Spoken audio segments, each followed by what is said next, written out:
साधुओं स्मरण रखना, आप अपने जीवन काल में श्रेष्ठ गुरु किसी को भी शहंशाह बना सकता है।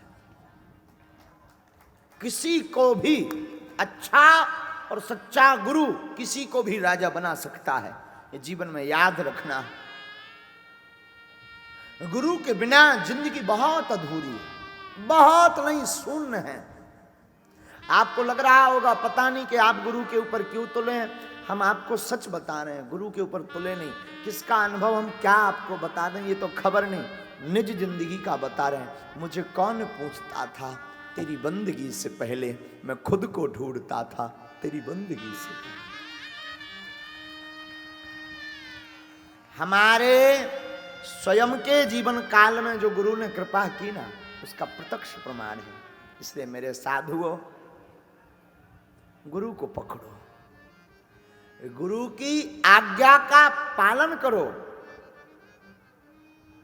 गुरु कृपा से भगवत दर्शन संभव है। भक्तमाल का एक चरित्र हमें याद आता है। एक राजा हुए, भक्तमाल में एक प्रसंग आया। इसका जरा बेस कम करो बेटा। एक राजा हुए, राजा बड़े धर्मात्मा थे, बड़े संत सेवी भी थे। संत सेवी तो थे ही, आपका संतों से इतना प्रेम था, इतना अटूट प्रेम था कि संतों के बिना रह नहीं पाते। एक बार नगर में कुछ महात्माएं आए तो राजा ने संतों को प्रणाम करके कहा कि भगवान आप हमारे घर पधारिए। साधु राजा के घर पहुंचे। राजा के घर जाकर साधुओं ने धूना रमाया।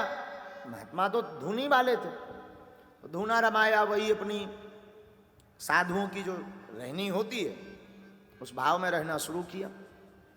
ध्यान से सुनना।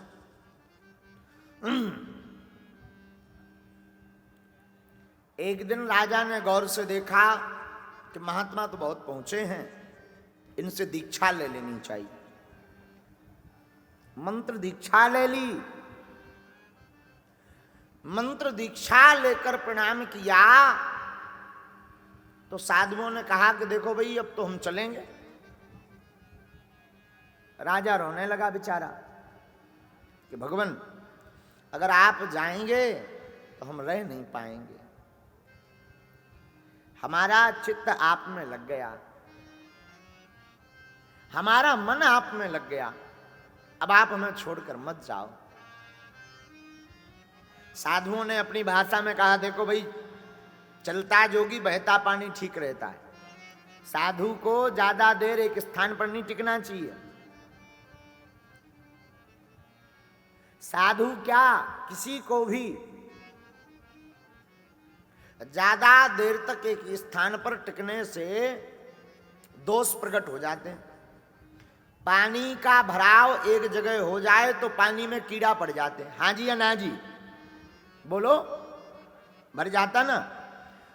पानी में कीड़ा पड़ जाते हैं, पानी खराब हो जाता, स्पर्श योग्य नहीं बचता।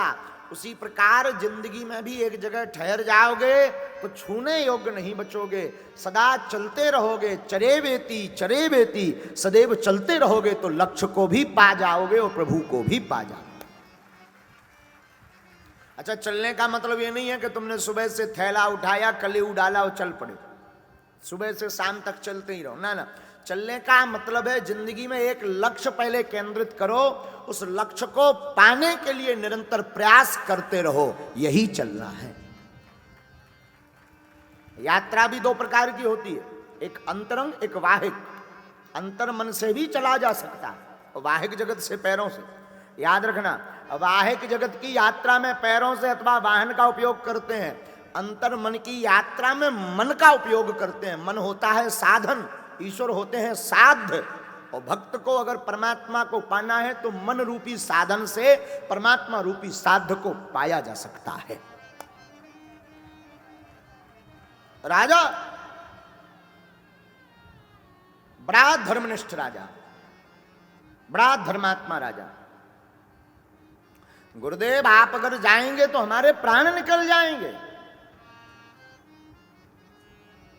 तो साधु ने कहा देखो भाई जाना तो पड़ेगा, आज नहीं तो कल जाना पड़ेगा। राजा बीमार रहने लगा कि गुरुजी जाए ना। देखना बड़े गौर से सुनना। भोजन त्याग दिया, जल त्याग दिया। रात्रि काल में रानी को पता लगा भगवान आप बीमार दिख रहे हैं, क्या हो गया? आपका मन खिन्न दिखाई पड़ रहा, क्या हो गया भगवान? आपका स्वास्थ्य ठीक तो है ना? आपको कोई चिंता है क्या? कोई बहुत बड़ा विषय मन में कूद रहा है क्या? कौतुक कर रहा? आप आज्ञा करिए ना। राजा कहता है देवी कुछ नहीं हुआ, मन में बड़ा मलाल है। गुरुदेव रोज जाने को कह रहे हैं, हम रोज उन्हें रोक लेते हैं, लेकिन एक दिन तो गुरुदेव को जाना पड़ेगा। देवी चिंता इस बात की है, जिन गुरुदेव के बिना हम आज तक नहीं रहे, अगर वो चले जाएंगे तो हम कैसे रहेंगे? और हमने सुना है वो सुबह होते ही चले जाएंगे, क्या करें? जिंदगी में आना जाना तो लिखा रहता है। हमने सुना रानी ने राजा को कहा कि आप प्रसन्न होकर के सुबह उठना, मैं ऐसा प्रयत्न करूंगी कि आपके गुरुदेव रुक जाएंगे। ठीक है। राजा वही प्रातः काल उठा, वही सेवा पूजा अर्चन बंदन राजा ने किया और करके राजा तो राजसभा में जाकर बैठ गया। इधर रानी ने अपने बड़े पुत्र को विष दे दिया, जहर, और जहर दिया तो पुत्र मर गया, नीला पड़ गया। विलाप करने लगी रानी, विष क्यों दिया? आज गुरुजी को घर जाना है, पुत्र को मरा हुआ सुनेंगे तो कुछ दिन तो रुक जाएंगे। विष दे दिया अपने पुत्र को। विलाप करने लगी, रानियां आ गई, अन्य दासियां आ गई। क्या हुआ क्या हुआ? अरे देखो युवराज जी मर गए, राजकुमार मेरा मर गया, मेरा बालक मर गया। रोने लगी, चिघाड़ने लगी। गुरुदेव के कानों तक बात गई तो गुरुजी दौड़े दौड़े आए। क्या हुआ देवी? भगवान देखिए तो हमारा बालक मर गया। और रोने लगी, जोर जोर से। ज्यों ही रोने लगी, विलाप करने लगी, तो साधु ने जब नीले जहर को, शरीर को नीला देखा तो चौंक गए। कुछ दाल में काला है। देवी सच सच बताओ, बालक के प्राण कैसे गए? तब रानी ने कहा भगवान आप आज जा रहे थे, हमारे स्वामी आपके बिना रह नहीं पाएंगे। हमने सोचा साधु तो मनमौजी होता है, रोकना बड़ा मुश्किल है, पर पुत्र के मरने की खबर सुनकर के शायद आप रुक जाओ, कुछ दिन ही ठहर जाओ, कम से कम हमारे स्वामी प्रसन्न रहें, इसलिए हमने अपने पुत्र को विष दे दिया। गुरुदेव की आंखों में आंसू आ गए। धन्य हो आप, धन्य है आपकी भक्ति, धन्य है, धन्य है। और गुरुदेव ने नाम संकीर्तन करके उस बालक को जगाया और जगा करके प्रण लेकर के कहा देवी आज से जीवन पर्यंत हम तुम्हारे घर से नहीं जाएंगे, तुम भगाओगे भी तब भी हम नहीं जाएंगे। और कहते हैं कि 4 बार साक्षात ठाकुर जी के दर्शन राजा को करवाए, 4 बार। यह तन विष की बेलरी, गुरु अमृत की खान, शीस दिए गुरु मिले तब भी सस्तो जान। यह शरीर विष की बेलरी है भैया, ये तन में विष के अलावा कुछ नहीं भरा, परंतु गुरुदेव अमृत की खान है। हमारे एक संत बहुत अच्छी बात बोलते, हमारे एक स्नेही महात्मा हमसे कहा करते थे देखो भाई मानवों से क्या प्यार करना? मानव तन से प्रेम करना मतलब नरक को स्वीकार करना है। हमने कहा महाराज कैसे? बोले देखो, शरीर में 9 दरवाजे होते हैं, हाँ जी या ना जी? 9 छिद्र हैं, 2 आंख, 2 कान, सो कितने हो गए? 4, 2 नासिका 6, 1 मुख सो 7, और 2 मल द्वार, तो कितने हो गए? 9 द्वारम पुरे देही, गीता में भी आया। अच्छा, अब जरा विचार करना बड़ी गंभीरता से। 9 दरवाजों में से कोई ऐसा छिद्र नहीं है जिससे गंदगी ना निकलती।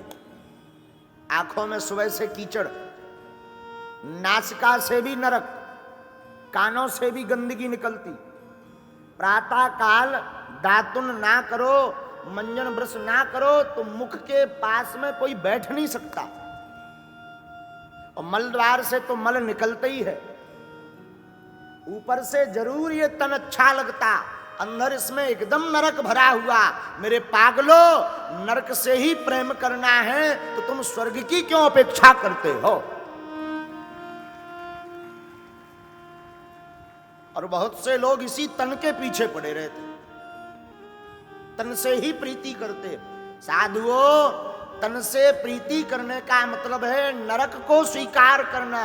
प्रीति करना ही है गुरु चरण, गोविंद चरण से प्रीति करो, जो शाश्वत हैं, जिनके चरणों से जुड़ने के बाद फिर बार बार संसार में आने की आवश्यकता नहीं।